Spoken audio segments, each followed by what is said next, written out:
My fiancé keeps insisting I invite my parents to our wedding, the same ones who kicked me out and said to never come back, and now I'm not sure if I want to get married anymore. Posted by you/Objective National 517.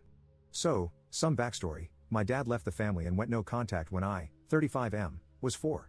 My mom remarried and had 2 kids with my stepdad, Dale. Dale never treated me poorly but always made it clear that I was not his son to him. He was not my dad. My mom never tried to fix the relationship and honestly loved her new family, always seeing me as a burden. At least, that's what I thought, until it was confirmed after my freshman year of college when my mom asked me not to come home anymore. I blocked her after that phone call and have had no contact with her, my stepdad, or my half-brother since then. I still speak to my half-sister, 25F, at her insistence, but that's my only contact. It took me a long time to deal with basically being kicked out of my family. I grew to be pretty independent and thought I'd live alone until I met my fiancée, 28F, 4 years ago. We have had a great relationship, and her family welcomed me with open arms. She comes from a pretty typical suburban family, and they are great. Over the years, I've told her about my issues with my family. She has met my sister, and she never pushed for more, that is, until we started planning the wedding. When we started talking about who we would invite, I mentioned friends from college and coworkers, and she kept suggesting that I should invite my parents. At first, I thought she was just trying to gauge if I wanted to. I said I would not be inviting my parents. She said okay, but then brought it up again the next day. I calmly explained how much they hurt me, how growing up feeling unwanted and then having it confirmed at 19 really stunted my mental health.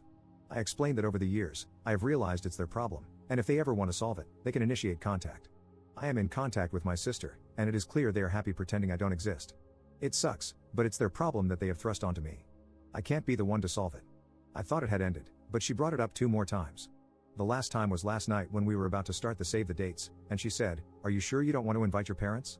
I feel like I might just invite them on my side, I snapped. I told her we should probably just throw the invitations away because if you can't respect what I've been through, then I don't want to marry you. I then went to our bedroom and fumed for a while. She came in to try to talk to me, and I walked out, grabbed my keys, and left. I came back around 11 p.m. after hanging with friends and slept on the couch. She left for work without a word to me, and I don't know where we stand. Her behavior is unacceptable, but I feel I may have gone too far. What do you all think? Commenter. She's already in contact with your parents. This particular kind of obliviousness doesn't start with asking permission but rather with begging forgiveness. Ops response. I don't think so. I go to dinner or talk with my sister every Thursday night, and she would hint if my mom and Dale wanted to reconcile. They don't. They honestly are happier pretending I don't exist. Update 1 day later. I'm very overwhelmed by the many thoughtful responses. Thank you to everyone who took the time to respond. I thought I would give an update.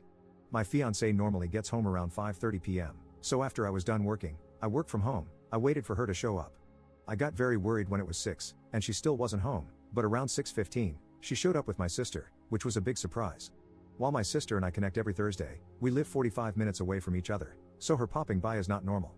Both of them looked very anxious, so I was very confused. I asked them what was going on, and my sister just burst into tears, saying she's sorry. After about 5 minutes of her losing it, she started talking about the family. Apparently, when she told my mom and Dale that I got engaged, it created a rift between them. Not because they cared about me, but because my half-brother, who is 27, is still living at home, single, with no steady job. If you're thinking, wow, they kicked you out at 19 but let him stay there past the age when he could rent a car, don't worry, I said it out loud. My mom apparently wants to do the same to my half-brother, but Dale won't let her. So, they are currently separated, with my mom living with family and refusing to come back until my half-brother is out of the house. For some reason that defies all logic and reason, my sister thinks that getting an invite to my wedding will bring the family together since it was my engagement that caused the rift. At this, I blew up a bit. I told her that my engagement had nothing to do with it, that their awful parenting and poor relationship skills caused it, and not to put that crap on me. She cried even harder, and this time I was not going to console her. My fiancé was just sitting there the whole time, so while my sister was trying to pull herself together, I questioned my fiancé about this. She also teared up a bit, and told me that my sister had been telling her how I always bring up the family on our Thursdays, and that deep down, I wanted to repair the relationship. I asked how she could believe that when I was very clear that I was no contact with my family, and had never mentioned wanting to be in contact. I told her that I share everything with her and would never hold back something like this without talking to her. She's always been my sounding board. When I switched jobs last year, we talked about it every night, and her advice mattered more than anyone else's. She apologized and then wanted to show me her phone, specifically the messages between her and my sister. At this point, my sister perked up and asked her not to show the phone conversation, but my fiancé told her she was trying to save our relationship. It turns out my sister had been straight up lying about our Thursday conversations. She was saying that I was always talking about reconciling, that I would never admit it but was partially at fault too, and that I really wanted to see them all again. Every time I told my fiancé no, she would text my sister, and my sister would respond, claiming that I just couldn't be open because I was embarrassed. All of this was completely false. I would be perfectly happy never seeing any of them again. I can't believe my sister still sees them. At this point, I told my half-sister to leave and that Thursdays are cancelled. My sister put up a bit of a fight, but I ignored her until she left. She kept saying sorry over and over again, but honestly, I'm done with her. I've blocked her and will be no contact with her for the time being. It's a complete betrayal of my feelings and relationships. As for my fiancé and me, I am still very upset. She went behind my back with my sister, never asked me about it, let my sister manipulate her, and honestly hurt me. I told her I love her, but my trust is broken. We've agreed to go to couples therapy and see if we can repair the relationship. I hope we can, but right now, it's a toss-up for me. She's got a lot of work to do. Update 8 days later. A lot has happened, so I'm just going to try and spill it out in order. After my sister left, I told my fiancé that I loved her but didn't trust her at the moment. I felt like she took my sister's side instead of mine. So, I continued to sleep on the couch for a couple of nights. She was walking on eggshells around me, and I hated it, but I just wasn't ready to forgive her. Then, on Friday night after I hung out with friends, I came home and crashed on the couch. We had had an innocuous conversation, but she did ask me to come to bed, and I told her I just wasn't ready. I woke up to use the bathroom at around 3 a.m., and she was sleeping on the floor next to me. I don't know why exactly, but it touched me deeply, and I cried a little. It meant so much to know that she wanted to be near me, even when I was being unloving. It really turned the tide for me. I woke up a few hours later, and she was making me breakfast, a surprise since Saturday is usually my big breakfast making day. We sat down to eat, and while she was still keeping the conversation light, treading on eggshells, I decided to share a story from my childhood. I told her how Dale used to make breakfast for the family but never included me. I was older, so I slept in, and when I got up, there was rarely any breakfast left. If there was, it was in the fridge, and no one would eat with me. I explained how much our Saturday brunches mean to me and that I hadn't really ever talked about it, which wasn't fair to her. She looked at me with tears in her eyes and apologized again, but I told her I didn't need it.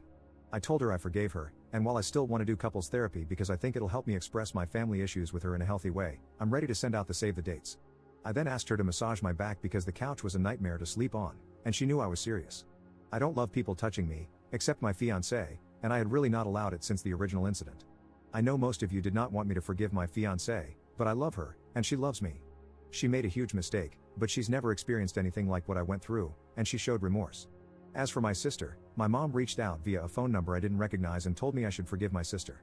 I told her to screw off, and that just confirmed my sister really never had a relationship with me at all, because if she knew me, she would know that contact with my mom would only make the situation worse. I then blocked the number. This happened Thursday evening. She tried to come by on Sunday, but my fiancé and I were out.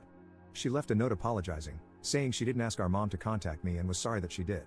My fiancé wants nothing to do with my sister anymore but left the decision up to me. I told her that my sister was my family, so if she didn't want her there, she wouldn't be there. It was a bit of a jab, for sure, but she took it well and said she didn't want her there. We've been getting back to normal, but it will still take time. I think I might try individual therapy because, as I've been reflecting on everything, I'm starting to realize the family situation might be worse than I've acknowledged, and it might be time to really deal with it. The save the dates were sent out yesterday, and the wedding is still on. I'm not sure if I'll update again, but thank you all for letting me process and vent. Commenter. I don't understand. If eating breakfast on Saturday as a child was so important, why didn't you just get up early and eat with the family?